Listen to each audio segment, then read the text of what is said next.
Welcome to the Blueprint Podcast, where we throw out the old blueprints so you can become who you were always meant to be. I'm your host, Jason Smith, and if you haven't already, make sure you click the subscribe button and share this podcast with your friends on social media and tag me in it at JBirdFit. Today, I have a very special guest for you, Amy Morin. Amy is a renowned psychotherapist, mental strength coach, and the award-winning host of the Mentally Stronger with Therapist Amy Morin podcast. She is an international best-selling author known for her books including 13 Things Mentally Strong People Don't Do, which have sold over 1 million copies and been translated into more than 45 languages. Hailed by The Guardian as the self-help guru of the moment, she has been recognized by Forbes as a thought leader star, and her book was named one of the top 20 must-reads of all time by People. Her TEDx talk, The Secret to Becoming Mentally Strong, has become one of the most watched talks in history with over 24 million views. Amy currently resides on a sailboat in the Florida Keys, embracing a unique and inspiring lifestyle. Amy Morin, welcome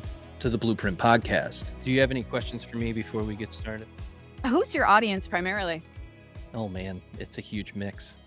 It's interesting because as a former first responder, people have attached to that part of who I am. So I bring an element of that. And then I started talking about relationships and attachment styles and all that stuff because of what I witnessed in crime scene. And when you're doing crime scene, you see the letters that get left behind by so many people. You begin to realize that a big challenge for them is just I'm not enough, or Right. I've done something so egregious that I'm never going to be forgiven. The challenge seems so insurmountable that they don't see another way out of it.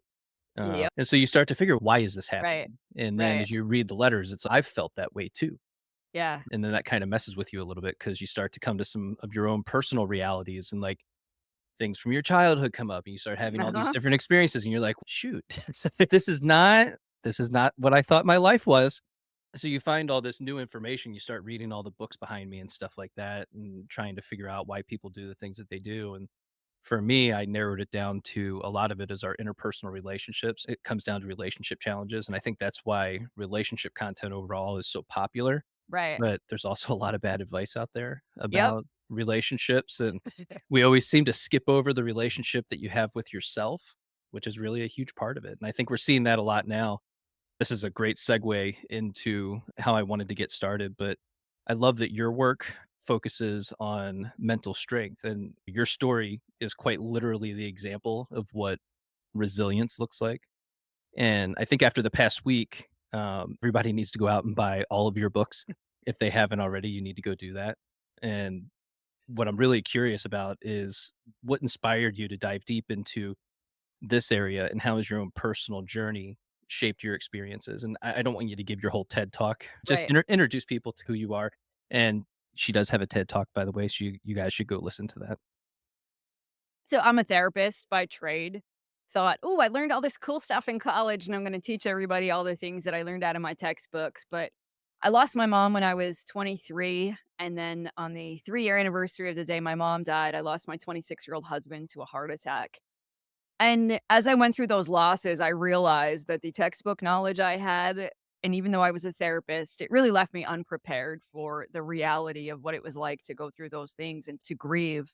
So I started my own journey on learning about mental strength and learned a lot more from my own experiences than I did in college and figured out, okay, it's not always about what you do. Sometimes it's about what you don't do.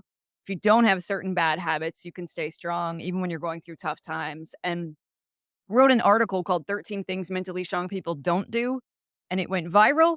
50 million people read it, and I got invited to write a book after that. So I've now written 6 books, and I get to still speak about mental strength on a daily basis because that article resonated with so many people. I think a lot of people were also looking for how do you stay mentally strong during tough times, and it's not something that we were ever taught in school or anything like that. I think a lot of what pulls us in this opposite direction of being that happy, healthy, wealthy, and figure that we all aspire to be is that lack of resilience and that emotional strength that maybe we didn't learn when we were younger, or it just feels like there's a skills gap in there somewhere. There is, and so many people talk about emotional intelligence, like, you're supposed to guess what the other person is feeling and then manage your own emotions around that. But I'll give a talk to these really smart room full of executives, and I'll say, "I'm gonna give you 30 seconds to write down as many feeling words as you can." They average about 5.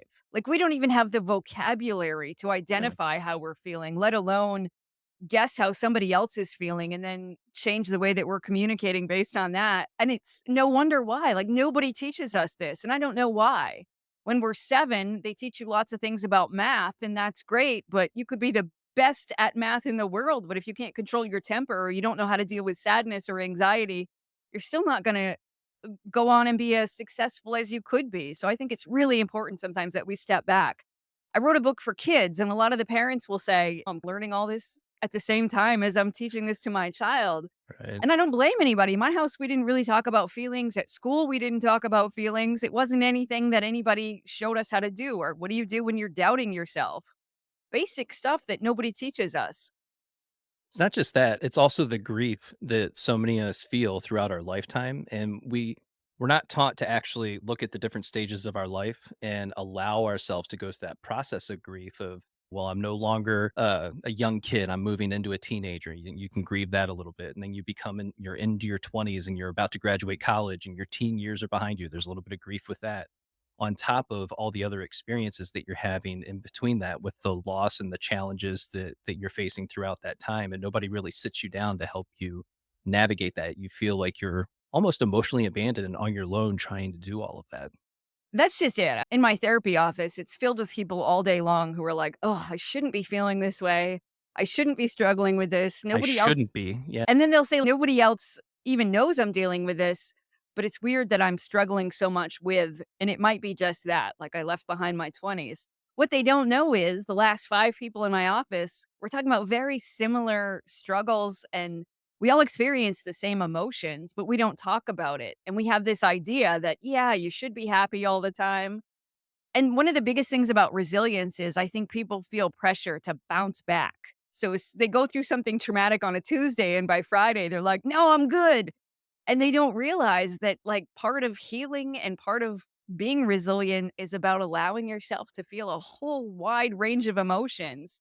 And just saying, no, I'm good and I'm fine doesn't mean that you're mentally strong. It's more like you're acting tough. And those are two very different things. And I'm seeing so many people who feel like they have to act like they're not scarred, or that idea that what doesn't kill you makes you stronger. No, sometimes you go through really hard stuff and it leaves you fairly traumatized. And that doesn't mean you're a weak person, but we've all been taught something different, that there's a badge of honor in saying, "No, I'm good," all the time, even when we're not. Yeah. What might acting tough actually look or sound like? So for a lot of people, it's when they say things like, "I don't have any anxiety, I'm not scared of anything, you should" Fine. Right. Never quit, never fail. The only way that you ever fail in life is if you give up.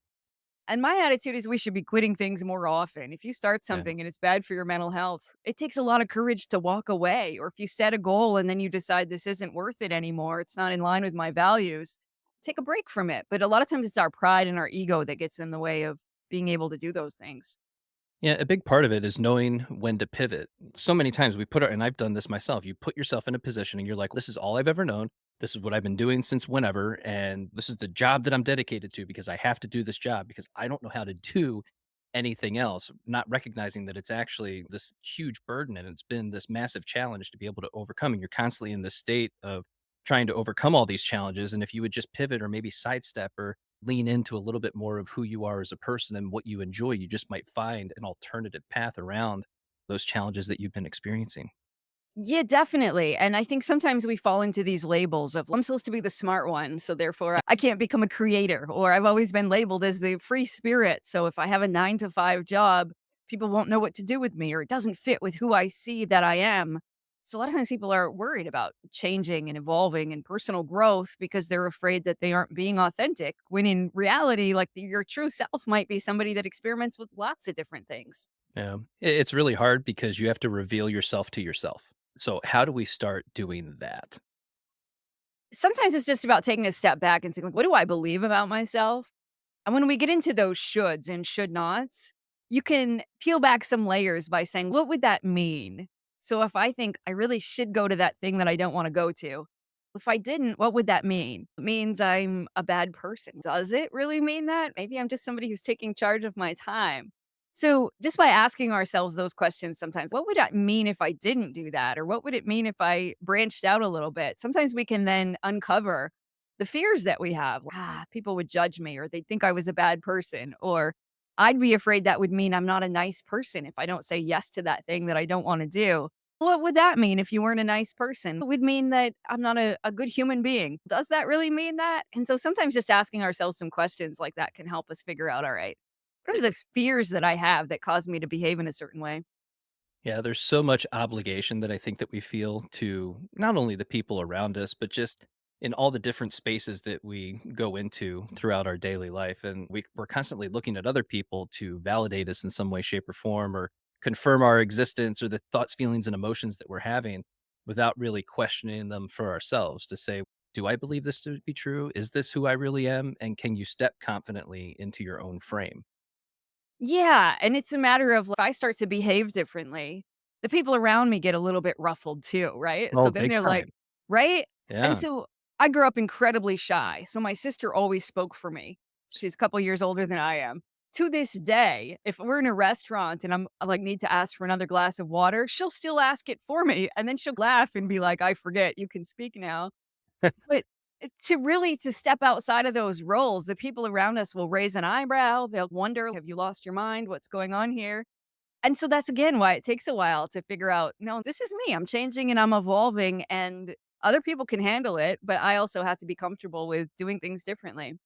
So, how does it make you feel when she says, "I forget you can speak now"? It's interesting because Does it feel like a dig?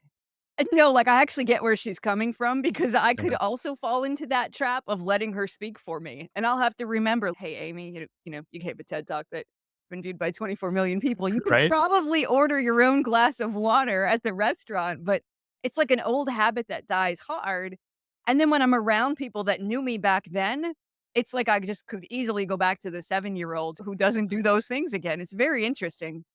At the same time, it's nice that you have somebody that's willing to take care of you in that way and recognize that, "Hey, that's a need that you have. I'm gonna go ahead and fulfill Right, that for you." right. So, in your book, you've written about the 13 things that mentally strong people don't do. Which one do you think is the hardest to overcome, especially during challenging times like the holidays? I think probably number 2, which is that mentally strong people don't give away their power. And that one is really about just owning your time, owning your feelings, owning your energy. Because it's so tempting to be like, the uncle that has to complain about politics ruined the entire holiday for everybody. Did they, or did you let them ruin the holiday? Or somebody's wasting my time, or so and so makes me feel bad about myself. And of course, when we get back together with family and there's all these things about holidays and the pressures of how we're going to spend it and who it's going to be with, sometimes we think that we aren't doing all of these things about living up to the ideal that we wanted to have. And it just gets really easy to blame other people for, again, ruining your time, wasting your day, all of those things that we can take personal responsibility for. And why do you think it is that we find ourselves giving our power away to others so often? I'd rather think that you ruined my day than that I ruined my day. Because then I have to wake up and say, tomorrow again, I have a choice. How am I going to spend my time? How am I going to feel about myself? So sometimes it's just easier to blame other people. And then we forget, like, oh, I have to go to that holiday gathering. You don't have You to. don't have to. It's a Yeah. choice. And maybe the consequence is your family would be upset and you don't want to upset them. So you think, all right, I can go hang out for 2 hours or make it worth it. But like just changing your language sometimes is incredibly powerful and recognizing that you have choices. But again, it just becomes so much easier to blame other people so that we don't have to take that personal responsibility. But how can we recognize that we actually do have the freedom of choice? Because I think for so many people, it certainly doesn't feel that way. And a lot of it is that we're stuck in this pattern that we've been living over and over again. And just how do you begin to escape that? So I think it's about waking up in the morning and saying, what am I going to choose to do today? How am I going to choose how to spend my time, who I'm going to spend it with? And even if you have a job you don't like, it's a choice to go to that job. And you might be thinking, no, I have to earn that money. It's not a choice.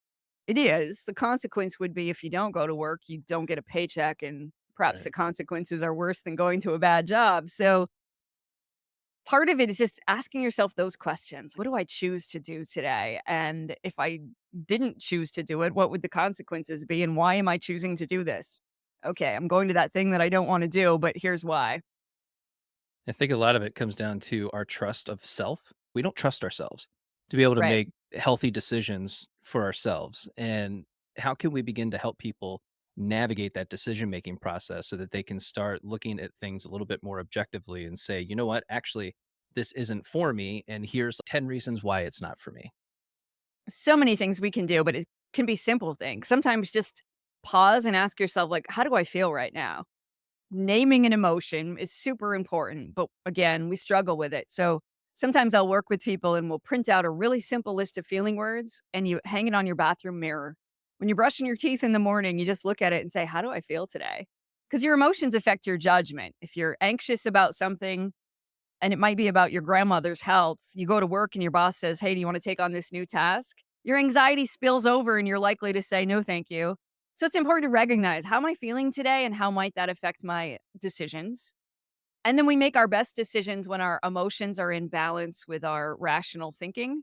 But as our emotions go up, rational thinking goes down. So you want to balance that out. So one way to raise your logic can just be to take out a piece of paper and write down the pros and cons of doing something versus flip the paper over and write down the pros and cons of not doing something. And when you see it on paper, you get it out of your head again, then you can think a little bit more logically. Another strategy is you just say, "What would I say to my friend right now?"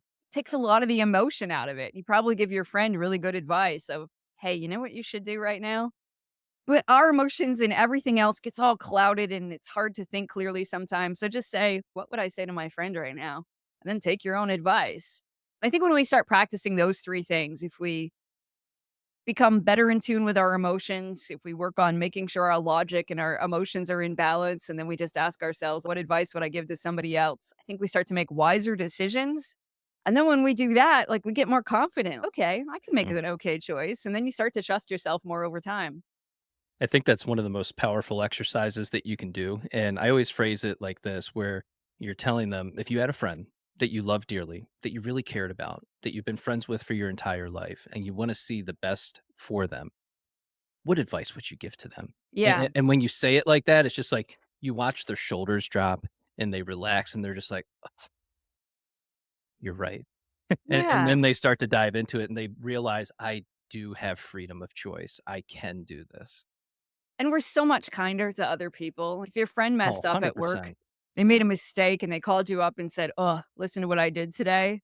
You wouldn't be like, "Hey, stupid, you always mess up. You can't ever do anything right." We'd be like, "Oh, that's okay. We all make mistakes. You'll do better tomorrow." If we just treated ourselves with that same kind of compassion, I think then we would feel like, "Okay, I'm capable of making a good decision here and I'm going to make a good choice."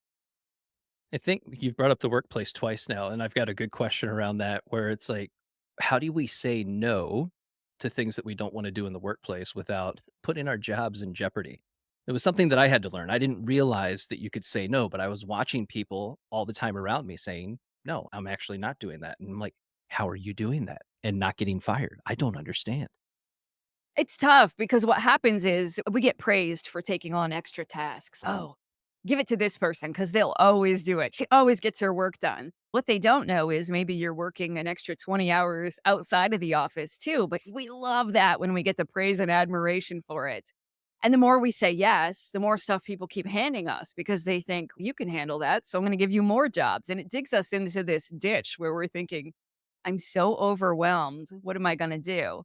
So what I like to do sometimes is if somebody gives you another task, you can say, "I'd like to do that, but I'm gonna need some help figuring out what to take off of my plate so I can fit that in." And when you phrase it like that, no boss is gonna be like, "No, you have to do all of these tasks." No healthy boss anyway. Normally, they'll say, "Okay, let's take a look at your schedule and figure out how do we get rid of one thing so that you can take on this new task." But to make it abundantly clear, like, I'm a human being and there's only so many hours in the day and I can't do everything. And it's really scary to do that if you've never done that before. If you've always been the person who says yes to everything, that's tough to do. But if you just give it a try, experiment with it and see what happens, and it's probably not going to be as bad as you think. Instead, a manager might be like, okay, let's take a look at your schedule and let's take something off your plate, or you don't have to do that one task anymore. We'll find somebody else to do it.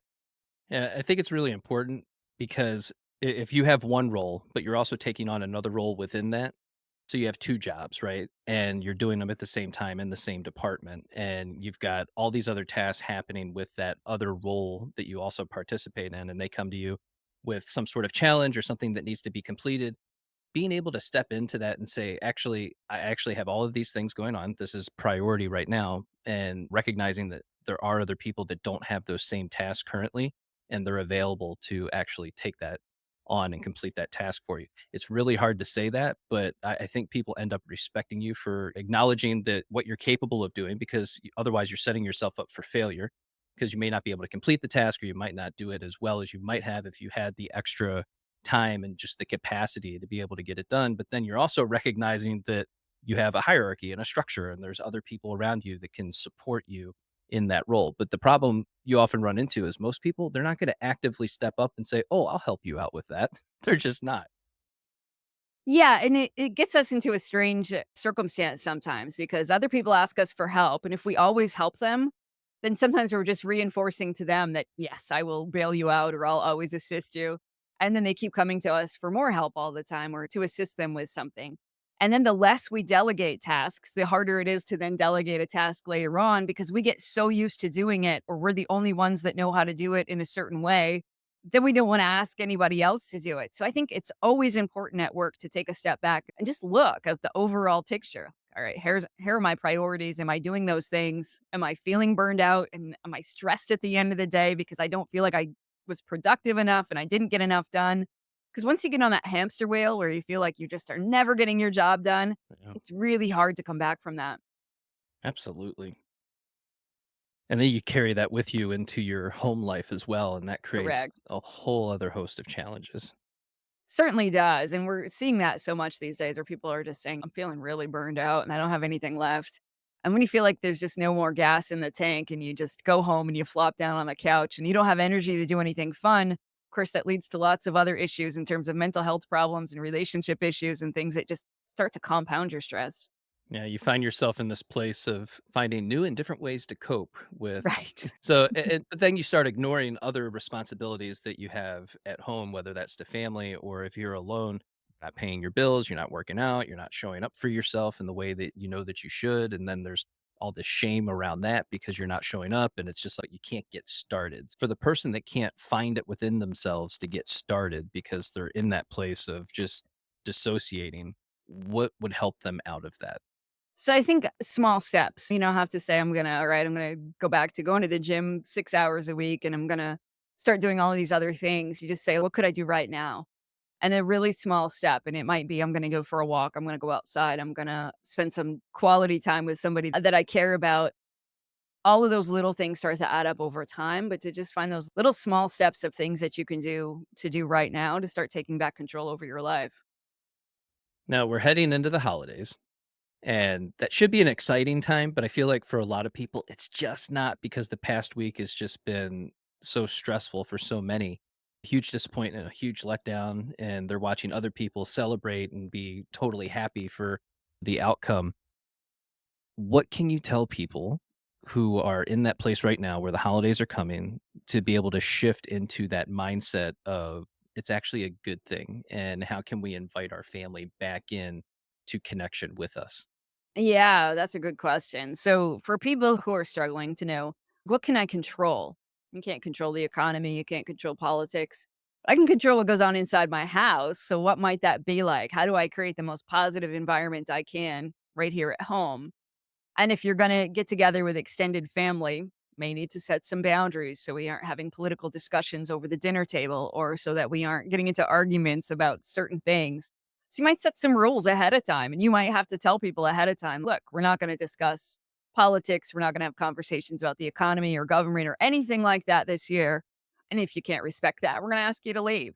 And for some people, that's a reality when it comes to extended family. Somebody might choose not to show up, but try not to dwell on the people who didn't show up and you focus on the people who do. Yeah, it's really hard because we often carry these expectations of others that they're going to show up and do certain things and act in a certain way, and they're somehow going to be more like us. There was somebody else that made this post the other day, and it was about the word sonder, and it is making room for the idea that other people have a life equally as complicated and full as yours. And I think it's really hard for individuals to really step outside of themselves and create that higher level of empathy to be able to recognize that, oh, you do have a life that branches off in all of these different directions, just like mine.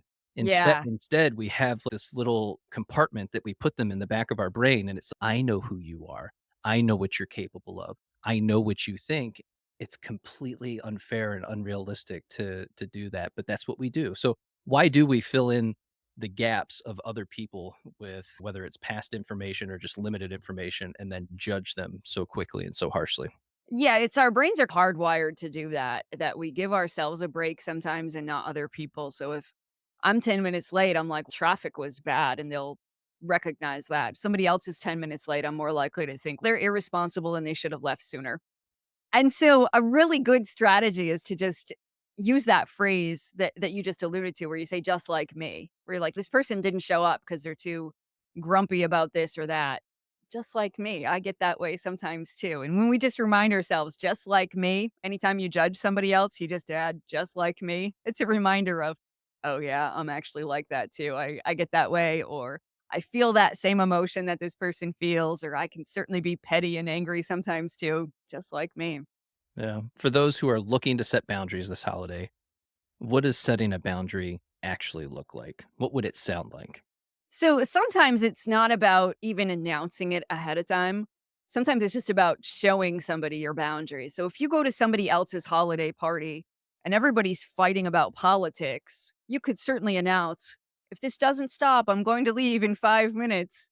It's not going to stop, and people aren't necessarily going to change their behavior. Instead, it might just escalate the situation. Ah, shut up. You can just leave. Correct. So instead, you can just say, "Come on, kids, time to go," and you walk away Yeah. and just end it. Or if you're on a phone call with somebody and they start bringing up things that you don't wanna talk about, whether it's, old family feuds from 10 years ago, or they're complaining about something that has to do with the election, you can easily just say, "Oh, look, this I got something on the stove. I gotta go." You don't have to say, "I'm not gonna have this discussion with you," but if you do that a couple of times, like somebody's at the door, people that quickly get the hint, and you can actually train people. "I'm not gonna talk to you about these subjects," but you don't have to escalate the situation by saying, "We're not gonna do this," or to have a debate about whether it's okay to talk about it. Because sometimes that leads to more arguments where if you say, "I'm not gonna discuss this," and then the other person's all, "We have to. You can't ignore the elephant in the room," and then before you know it, you're arguing about whether or not you have to discuss politics. So, sometimes it's just about showing people, like, "Actually, we're not gonna do this." When it comes to your own house, you get to make the rules. So you can certainly say, "We're not going to do this in my house," or "This isn't a discussion for today," and let people know that. And if you're somewhere else, you can show your boundaries with your feet. And if it's over the phone, you can certainly choose to end the conversation. Yeah. I think it's interesting because a huge part of this is actually setting a boundary with yourself, Hmm. right? That you're going into a situation that could be, I don't want to use the word hostile, but I think everybody gets what I'm trying to say when I say that. Just the opportunity for difficult conversations to occur. And if you step back for a second and actually look at the other person's emotional capacity, you can begin to recognize that it's, you know what, they're actually not going to change. Right. It's actually not my job to fix or change them. It's actually not even my problem. So I can actually go there, have a good time, have engaging conversation, avoid other conversations and move into a different room or go outside, go for a walk if things are getting a little crispy Yep. inside and just give yourself that opportunity to say, you know what, I'm actually going to set that boundary with myself that when I have that experience, I'm going to go ahead and step out for a second. And it's Ye- okay to do that. It certainly is. Boundaries are all about keeping your inner peace and knowing, like, all right, I'd be proud of myself if I went and got in a heated debate with all of my relatives about all of these things and it turned out ugly. You're not going to change anybody's opinion. So there's really no sense in doing it. So, as you say, you might say, somebody brings up a subject you don't like, you move on to a different conversation with somebody else, or you just offer a compliment, you change the subject, you do these things, but we do better when we have a plan in place, an if then plan. So if I get there and people start doing these things, then here's what I'm going to do: take a walk, talk to somebody else, or I'm going to bring up the weather. You can always talk about the weather. It's been cold out lately, hasn't it? When somebody brings up something that you don't want to discuss and see what happens then. But to know, yeah, this is really about what am I going to do to preserve my inner peace today, to have the best time I can given the circumstances that we're in. There's another aspect to this where there's always that one parent that wants to have the perfect ideal holiday. And every year is just a lot of stress around the buildup of the holiday. And then the day of, it's you want to offer help. They don't accept help, but it's just like, you wouldn't do it anyways, but we're trying. Like, Right, We right. want to help you. So how can we navigate the person that wants to have the perfect or ideal holiday? I think to just recognize that person is probably under a lot of stress, Yeah. that they are valuing the decorations on the table and the perfect food and that sort of a thing. And then just knowing, okay, I can't control the situation. I'm just going to manage my own turmoil or stress that I experience. And if it's stressful, I have a relative. If you were to be in the kitchen with this person when they're cooking, you will hear swear words you've never heard before. And I don't find that enjoyable on a holiday. So I would certainly just not bother to walk into the kitchen. I'd go somewhere else in the house. So I think knowing that, again, what's my role here? What are my options? And to know that when we encounter a problem like that, you have two choices. Do I solve the problem or do I solve how I feel about the problem?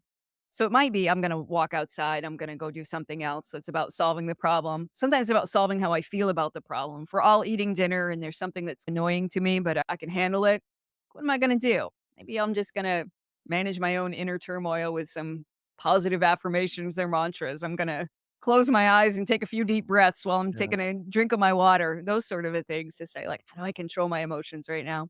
Yeah, you can just knock out that physiological sigh, the double inhale in through the nose and the long exhale out. Correct. Right? And nobody's gonna notice. They're not even gonna care that you're doing it, but man, are you gonna feel a lot better. Correct. Rather than getting all worked up and thinking that you have to fix the situation. Well, it just goes back to emotional capacity and seeing other people with a little bit more empathy than maybe we've had in the past. Because if there's that much stress and frustration or fear is a lot of what they're experiencing around that holiday. Have you ever taken the time to get curious enough to ask? And obviously, the holiday is not the day to ask for that. But have you ever just stepped back for a second and observed that maybe there's some sort of emotional challenge there, somatic challenge that they're going through, and they might not even be completely aware of it themselves? That's just it. Sometimes we take things really personal, like Yeah, we think it's about us or the person is being a jerk on purpose. For the most part, people do the best they can with what they have. And it might right. just be that in this moment, that person, for whatever reason, feels like they have to do this certain thing. And it's difficult for the people around them. But I guarantee they didn't wake up today saying, how do I make this holiday miserable for everybody else? Instead, they might have just lost sight of what's important, or they have different priorities than you do, or their values are a little bit different, or they're just having a bad day when it comes to managing their own emotions. And it doesn't invalidate. I want people to understand this doesn't invalidate your feelings about how you're perceiving them. But at the same time, I just want you to be able to take a step back and just become the observer for a moment and actually look at people with a little bit more empathy and compassion than what we generally give them. And you might still say, yeah, they still suck. Okay, great. But at least you took the second to observe them with a kind heart and say, okay, what am I understanding here? What's actually happening? And what you begin to realize is, I don't need to change you. I don't need to fix you. I don't need you to be different. I don't need you to do anything. I just need you to show up. I need you to be present with me, have some good hearted conversation. And if you can get that out of that moment, you're good. Right. I think there's Yes. so many people, millennials and Gen Xers, I see them all the time on social media. I'm so angry at my parents. Okay, I get it, but they're in their 70s or 80s now and they're not going to change. So now what? How are you going to relate to that? What would you tell somebody who's struggling with that part? I think to know that most people's parents probably did what they knew, either what they grew up learning, what they thought was best. Certainly, there are some people that went through incredibly abusive situations, but even then, like parents who do horrible things, like something's wrong with them. It had nothing to do with you.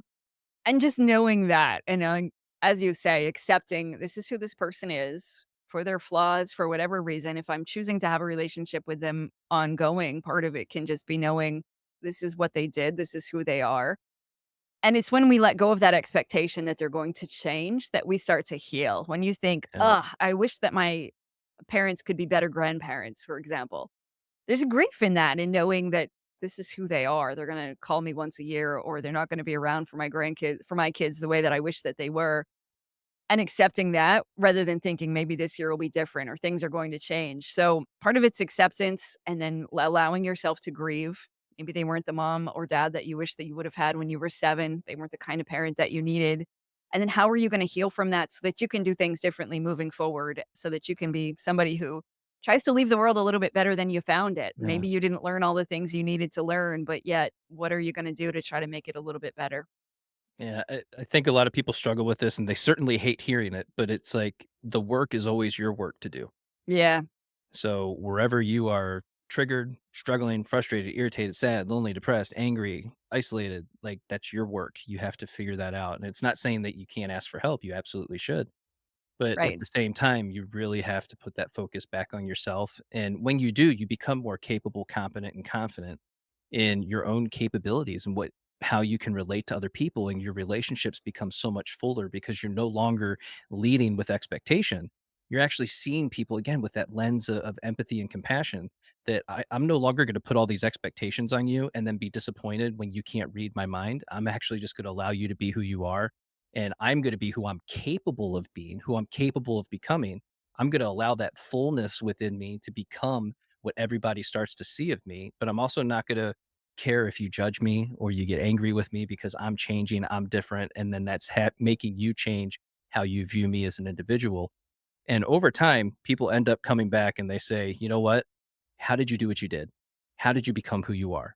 How can I have a piece of that for myself? So, all those people that used to judge you guys, if you put more effort into yourself, you end up showing them what's possible for them, and they'll hate you for it. But usually around, I'm not going to put a time frame to it, but what I've seen on social media is they hate me in my comments. 6 months later, they come back and I get a message, hey, I was just in a really bad spot, but I really appreciate you. Yeah, absolutely, and I think that's just it, that it's really about focusing on how do I heal? How do I change? How do I become somebody who can say, "All right, it wasn't the way that I wanted it to happen. It's not Yeah. the childhood I wished I had." But yet, again, you learned something from it, you gained something from it. We can all learn from our experiences in life, and how do you become better despite it or because of it? Or because you went through it? What do you want this next chapter to look like? You can control that. Yeah, it's what Dr. Kelly Brogan calls victim consciousness. Hmm. And I struggled with that for a long time because you again, it's that expectation of others, and it's I'm so disappointed because you didn't do what I expected you to do. Right, right. And then you begin to realize it's, oh, but I'm not doing it either. Maybe there's something I can do. And then you realize just how much power you actually have as an individual. Yeah, we can't control anybody else. We can influence people though. Look, I Yeah. think we have a huge influence on the people around us. And if you want to be influential, focus on yourself. And when you start to change your behavior, again, it affects the people around you. So your TEDx talk had 24 million views, obviously resonated with millions of people. What is the single most important takeaway from that TED talk? And can that be applied to the holiday season as well? Yeah, I think the one of the biggest takeaways is probably that you should only compare yourself to who you were yesterday, not to anybody Ooh, else. And I think that's a when we good one. walk into the holidays, it's a time of year where your aunt that you haven't seen in a year is like, still not married yet? Yeah. And, like, you get all or your cousin is, like, now the, I don't know, scientist and doing amazing things in life, Not and they're getting like, any younger. Yeah, and what are you doing?" And so, I think it's really important to say, "I'm just gonna compare myself to who I am, yeah, who I was yesterday, not who I was who people think I need to be," or anything like that, and just knowing that sometimes, like, we see the changes and we see the progress. You might have done a lot of inner work, and you might still not be an astronaut, so your grandmother may not be, like, bragging about you like she does your cousin, but that's okay. That's not what's important in life. And when you get to be 100 years old and you look back on your life, like what's going to be important to you, and just focusing on like, how do I become just a little bit mentally stronger today than I was yesterday? And when we do that, we can all recognize the amazing things we're capable of doing, but also how far that we've come too. It's also recognizing that our time here is brief. Mhm. At at best, I did a video on this recently. At best, I've got 25 Christmases, 25 birthdays, 25 holiday, you're right, Wow. at best. Yeah. But that's barring any significant events that might occur in your life. And so when we look at all these things that are external to us, they really, for me, begin to lose their power. I just don't care. So Right. when we sit here and we talk about politics, guess what? Can't take it with you. Can't do anything with it. You can't fix it, you can't change it, you can't do anything different, but you right now can show up and build and cultivate healthy relationships with other people that you actually care about and care about you. And it might not be the perfect relationship, it might not be the most amazing, but you can have some sort of connection with other people that you want to see the best for and from. So why not choose that instead? That's powerful too to think of, yeah, do I It wanna is. spend my 25 Christmases? What did I do? If We sure debated politics that year. Nobody looks back on their life and thinks, "So glad I spent that hour yelling and screaming about all the things I thought were right that year." No, yeah, nobody does that. not at all. So what role does gratitude play in mental strength, and how can people use it to navigate the holiday stress? Gratitude is such a superpower when it comes to everything from how healthy we are, like, people who are grateful live longer. It increases your happiness by 15 to 25%. It helps improves your quality of sleep, like, the list goes on and on. So I think just recognizing, yeah, what am I grateful for on a daily basis could change everything, so that instead of thinking about all the things you don't have, you just focus on, "I'm fortunate today, and here's why." And it might just be the simple things, like a stranger smiled at me and held the door for me today. That was pretty cool. But it's so easy to focus on the other stuff, like the car that cut you off in traffic or the argument you had with somebody else or the rude thing somebody did. But when we start to focus on those things, that's what you'll find in life is you start to get grumpy and irritable and you'll just keep finding more bad things in the world. But if you start to look for the good, things start to change. And I'm not a fan of when people are like, at least it's not as bad as it could have been. Like, that's not really gratitude. Now you're just like trying to pull yourself up or Right. minimize your feelings. Like, you can be really sad and be really grateful at the same time, but you don't have to use gratitude to pretend like that wasn't sad or anything like that. And I think during the holidays, one really powerful way to summons gratitude, it's not about being thankful for the gift. But instead, just think about the person who gave you a gift. If Right. you're fortunate enough to get a gift from somebody, just imagine them shopping for the gift or making it for you or picking it out for you. And like when you picture that, like it really drums up true gratitude of like people in your life took time to either invite you over for a dinner and they made a meal for you or they took time out of their day to do something kind for you or get a gift for you. That's what real gratitude's about, not just about these new socks somebody gave you, but the person who bought you the socks. Yeah. No, I absolutely love that as an exercise where you're picturing the person perusing TJ Maxx and going through it, trying to find just like the perfect item because they know you, they care about you, and they want to get you something that is going to be something that you actually want and desire. At the same time, they go to the checkout and try to find a card for you. And finding a card, I think, is so intimate Right. because you're trying the person, you know who they are and what they're about, and you know how much you love and care about them, but we might not always be able to articulate those words to them and have it come out. You feel it and they can see it in your face, but you never actually say the words. And so when you sit there for a half hour trying to find the perfect card, and it's just like, I'm really good for that. I make people cry all the time with their with the cards that I give. But it's just like that's my way of expressing to you that you are important to me. I love that because a lot of us are awkward when it comes to saying our Yeah. feelings to somebody, and you're like, you give a card to somebody that you don't sit down and have these heart to hearts with, but sometimes just putting that in a card and then you don't have to say it yet. It's words that you truly mean, and the other person knows it. Like they feel it when they open a card that's heartfelt like that. I'm also horrible at this too, and that's the receiving part of it. And it's just Right. it's never felt comfortable. I've never liked it. I've always had a hard time with it. And when you're given something and then just being able to receive that, that's a practice that I've had to do over my entire life. Yeah. But when you start doing the work, you begin to realize it's I have to make the room and the capacity to have that type of connection with other people where I'm not only giving because I'm really good at the giving part, but actually receiving at the same time. So if somebody's struggling with receiving, what would you tell them? I think to know that like the little bit of awkwardness that you feel is like a healthy thing. It's a vulnerable thing. It means that you like want to connect with this person. And so to acknowledge it to yourself, to be like, "Okay, this is really difficult now, but then and I'm gonna take the next step." You look somebody in the eye and you say, "Thank you." And, like, what that does for your relationship when you can do that, and just knowing, like, the slight awkwardness that you feel is probably a really good sign, like, it means that you're connecting with somebody, and that's tough to do, but it can be incredibly healthy, and it might improve your relationship too. Yeah, it's also the fear and worry that you're just gonna leave anyway.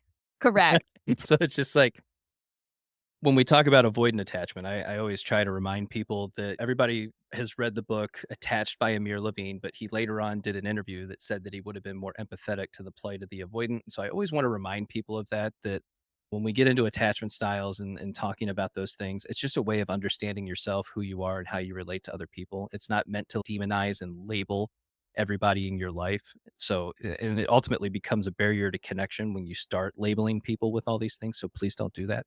But avoidance need love too, and they do want to give that back to you, but they need a little space to be able to do that. Great points. Yeah. So looking ahead, first off, did I miss anything for the holidays that you might find to be more important? I think you got it. Gratitude and boundaries are incredibly important, and if we just kept those 2 things in mind, I think the holidays would go a lot smoother for a lot of people.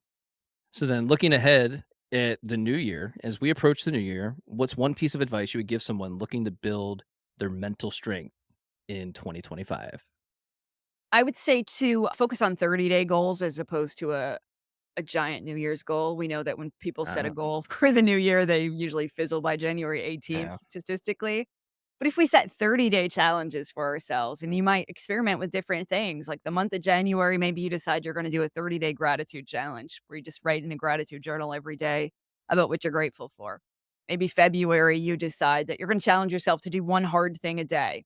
For some people, that might be leaving the house. For somebody else, that might be calling somebody they care about and saying kind words. But okay, here's a new challenge. And then I'm not a huge fan of people that make these incredible fitness challenges of I'm going to lose 100 pounds or anything like that. But you might Right. decide for 30 days, what am I going to do differently? Maybe I'm going to try to walk for 20 minutes, 3 days a week. And you mark that down on the calendar. So I think if we just made these little changes, experimented with little things we could do, figure out which ones of these things you want to adopt and carry forward and create your own challenge. Maybe it's about saying, I'm going to give up my phone for 4 hours a day just to see if it makes my life better. At the end of 30 days, you'll know if it does or not. And you might decide to carry it forward. If not, come up with a new challenge for next month. And what happens in the middle of that challenge if I mess up or I don't complete something? Yeah. So that's just knowing that we all have those days that something just doesn't happen, and that's okay. It's about what you do the next day. And I'm not a fan of like, the 75-day hard challenge that people were doing for a while, where if you miss one day, you I've start back been over at 0. No. If we're gonna do a 30-day challenge, you don't have to do it for all 30 days. Maybe you get 22 out of 30. That's amazing. And we're just gonna say, how many days in 30 are you able to do this? And you don't have to do it every day. Tomorrow's a fresh start and try it again. Yeah, give yourself a little bit of grace. I have done the 75 hard challenge. Great results, but Yeah. it's definitely a different level of thinking and way of thinking about that 75-day period that you're giving yourself over to. It's a lot of dedication. So, for those of you who are out there and you're looking for some change physically, mentally, emotionally, and spiritually, I want you to sign up for the 21-day self-love challenge. It's part of the ultimate self-love package that you can find in the link in my bio. So go ahead and do that. Don't miss out and let that be what you start in January 2025. And Amy, I can't thank you enough for being here today. What's next for you and with your work? So I'm writing a business book. It won't come out until Oh, 2026, but it'll be about mental strength at work. nice. Yeah. That's awesome Yeah. Thank and you. so needed. I think a lot of people, what do you think the top 3 challenges are for people at work? I would say stress, burnout, and difficulty managing emotions. Yeah, that last one, Hmm. former first responder, there's a lot of emotion Right. that Right. happens in all of that. So, no, that's awesome. When's that coming out? Probably May of 2026. So I'm writing it right now, and then Okay, it'll take a while to make it to the shelves. that's exciting. Are you gonna create content then around that as well Correct. I over the think. next year? Yeah, there's so much, that and it really came out of I get hired by a lot of companies who Sure. hired me to train them how to be mentally strong, and I get so many of the same questions over and over again from businesses who are saying, "We're struggling. What can you help us with?" So, I'm excited to create that resource. Yeah, it's always interesting when you start to have conversations with people in the different businesses and at all different levels, whether it's corporate or government. They all seem to struggle in a lot of the same ways. And it comes down to that emotional resilience piece and just knowing who you are, what you're all about, and why you're doing what you're doing is a key Exactly. part, that mission and vision. I agree. Amy, thank you so much for being here today. Tell everybody how to reach you and find you. So my website is Amy Morin, LCSW, as in licensed clinical social worker.com. And you can find information there about my books, my TEDx talk, and my podcast, which is called Mentally Stronger with therapist Amy Morin. Don't miss out on that TEDx talk, guys. It's well worth it. And I think it's only like 15 minutes. Yeah. Yep. Yeah, so worth the 15 minutes. So go listen to that. Do it before the end of the year and prime yourself for 2025. Amy, thank you. Oh, thanks so much for having me.